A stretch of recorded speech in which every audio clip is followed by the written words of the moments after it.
Hello everyone. Today I will be answering the age-old question that I get the most about my projects. Why don't you do mixed media animation digitally? First and foremost, I don't want to. It is more fun for me as a lover of crafting and video editing to be able to physically interact with what I'm creating. There of course is a huge range of digital art techniques and insane skill to be seen. However, I will be walking you through the reason I do what I do the way I do it, through the amount of elements, my materials, the layering, and when I do use editing techniques. Yeah, enjoy. A lot of what defines the looks I get are the physical materials that I use. I have about 100 different patterns of scrapbook paper from local and retail craft stores, and similarly I have about 50 plus patterns of fabric from shops and recycled clothing. This aspect of variety and finite resources makes every decision deliberate. One big thing is the amount of elements and how well they translate to masking, text, and digital manipulation.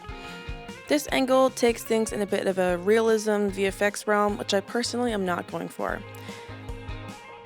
Sometimes I do slight editing on the video. In this example, here are two clips that I combined with a blending mode. This is what each frame looks like placed on a grid, and the before and after I apply paint and chalk pastel and nail polish bit by bit to simulate movement. One benefit of having printed frames to work with is the freedom and depth of negative space to layer patterns behind it.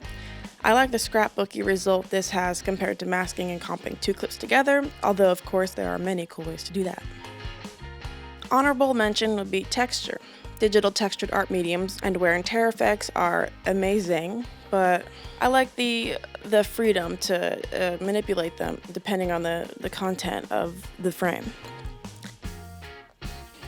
Last but not least, here are some methods of scanned individual watercolor pieces that I combined in After Effects.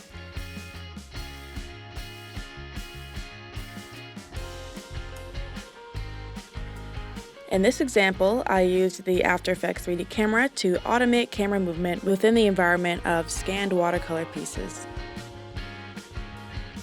In the future, I will continue to experiment with stop motion from an external camera and work on creating scenes with 3D software and green screen integration. Thank you all so much for watching and for your support as I continue to learn and create.